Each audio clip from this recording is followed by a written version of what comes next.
प्रदेश सरकार के पीडब्ल्यूडी मंत्री राकेश सिंह ने तीर्थ नगरी ओंकारेश्वर पहुंचकर बाबा के दर पर माथा टेका एवं करोड़ों रुपए की विकास परियोजनाओं का लोकार्पण किया। प्रदेश के पीडब्ल्यूडी मंत्री राकेश सिंह तीर्थ नगरी ओंकारेश्वर पहुंचे। इस मौके पर उन्होंने कहा कि भगवान ओंकारेश्वर के चरणों में आकर उन्होंने प्रदेश और देश के विकास की प्रार्थना की है। मध्य प्रदेश में सड़क निर्माण की गुणवत्ता तेजी से सुधरी है। गड्ढों की शिकायत अब लोकपथ ऐप पर करें, 4 दिन में निराकरण अनिवार्य होगा। उन्होंने कहा कि सड़कों में अब स्थानीय डामर का उपयोग बंद किया जा रहा है और भारत सरकार की गाइडलाइन वाले हाई क्वालिटी बिटुमिन का ही उपयोग होगा। बिटुमिन लोडिंग के लिए OTP सिस्टम लागू होगा, जिससे गड़बड़ी की गुंजाइश नहीं रहेगी। ओंकारेश्वर ट्रैफिक समस्या पर उन्होंने कहा कि सरकार गंभीर है और जनप्रतिनिधि समाधान की दिशा में काम कर रहे हैं। विपक्ष पर तंज कसते हुए बोले कि कांग्रेस सिर्फ आरोप लगाती है, भाजपा काम करती है और करती रहेगी। उन्होंने बुधवार को ओंकारेश्वर में करोड़ों रुपए की विकास परियोजनाओं का लोकार्पण और भूमि पूजन नागर घाट पर सांसद ज्ञानेश्वर पाटिल, विधायक नारायण पटेल की मौजूदगी में किया। इस अवसर पर खंडवा जिला प्रशासन एवं लोक निर्माण विभाग के अधिकारी मौजूद रहे।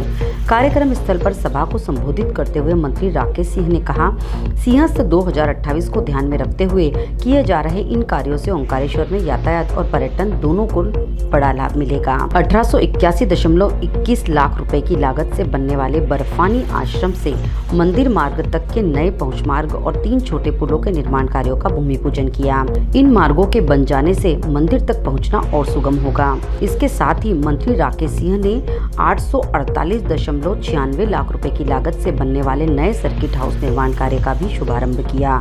नया सर्किट हाउस तीर्थ क्षेत्र में प्रशासनिक गतिविधियों और पर्यटन सुविधाओं को और अधिक सुदृढ़ करेगा।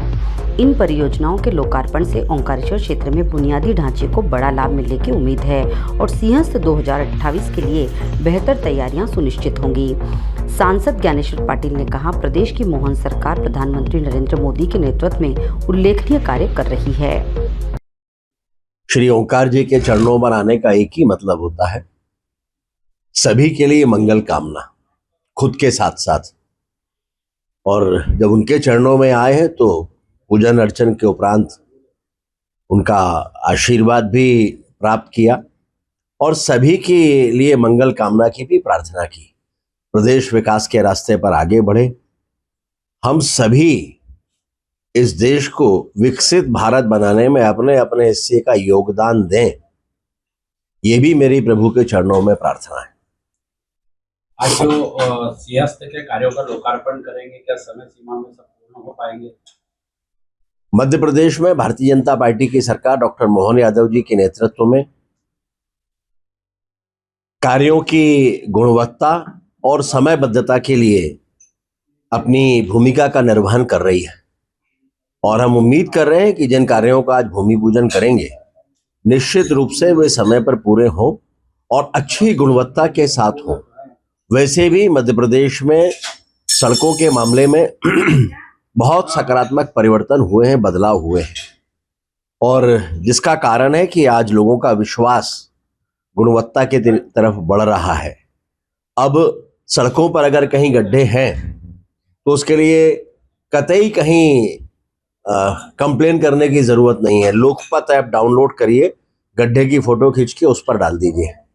पहले 7 दिन की समय सीमा थी, अब 4 दिन के अंदर, क्योंकि वो जियो टैग्ड फोटो होता है तो उसी क्षेत्र के इंजीनियर के पास जाता है और 4 दिन के अंदर उस गड्ढे को भरकर उस इंजीनियर को वापस से फोटो उसमें अपलोड करना होता है। तो उसके कारण से बहुत तेजी के साथ सकारात्मक परिवर्तन आया है। सड़कों की गुणवत्ता पे बहुत से कार्य हो रहे हैं। ये तय कर दिया है कि बिटुमिन यानी डामर अब हम स्थानीय नहीं उपयोग होगा। अब केवल भारत सरकार की जो संस्थाएं हैं, Indian oil corporation, Bharat petroleum और हिंदुस्तान पेट्रोलियम, इनके बिटुमिन का ही इस्तेमाल किया जाना है। अब ये विशेष शर्तों में भी जुड़ चुका है और वो भी बिटुमिन, अब ये तैयारी भी हम कर रहे हैं कि जब वो निकलेगा रिफाइनरी से तो एक डिजिटल लॉक के साथ निकलेगा और जब वो उस क्षेत्र में पहुंचेगा, वहां का इंजीनियर, उसके पास एक OTP आएगा। जब वो OTP डालेगा तब वो लॉक खुलेगा और टैंकर अपलोड हो पाएगा या अनलोड हो पाएगा। इससे किसी भी तरह की गड़बड़ी की संभावनाएं समाप्त हो जाएंगी। तो कोशिश है और भी बेहतर निर्णयों के साथ, नवाचारों के साथ लोक निर्माण विभाग डॉक्टर मोहन यादव जी के नेतृत्व में अपनी भूमिका का निर्वहन करे। सर, ओंकारेश्वर में ट्रैफिक सबसे बड़ी समस्या है, ट्रैफिक मैनेजमेंट को लेकर कोई प्लान है? देखिए, जितने भी धार्मिक स्थान हैं, आप देखिए मध्य प्रदेश में बहुत तेजी के साथ सभी में परिवर्तन आया है और हमारे स्थानीय जनप्रतिनिधि, हमारे माननीय सांसद जी यहाँ पर हैं, विधायक जी हैं, सभी जनप्रतिनिधि हैं, सभी अपनी अपनी तरफ से इसको लेकर समय समय पर सुझाव भी देते हैं और अपनी उस भूमिका का निर्वहन भी करते हैं जो निराकरण की तरफ लेकर जाती है।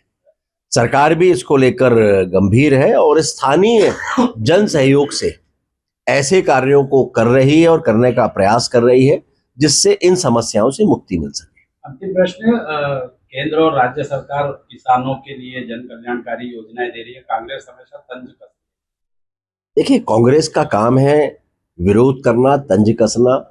जो भी देश हित और राष्ट्र हित के कार्य हैं, प्रदेश हित के कार्य हैं, कांग्रेस ने सदैव उनका विरोध किया और किसी भी सीमा पर जाकर किया है और उसी का परिणाम है कि इस समय कांग्रेस हाशिए पर है क्योंकि जनता वास्तविकता जान चुकी है और भारतीय जनता पार्टी को माननीय मोदी जी के नेतृत्व में निरंतर आशीर्वाद दे रही है क्योंकि माननीय मोदी जी की उपस्थिति का मतलब है गुणवत्ता, शुद्धता और विकास की तरफ तेजी से बढ़ते हुए कदम, जिसमें गरीब कल्याण, किसान कल्याण, युवा कल्याण और मातृशक्ति कल्याण निहित है। ओंकारेश्वर से ममता दुबे की रिपोर्ट।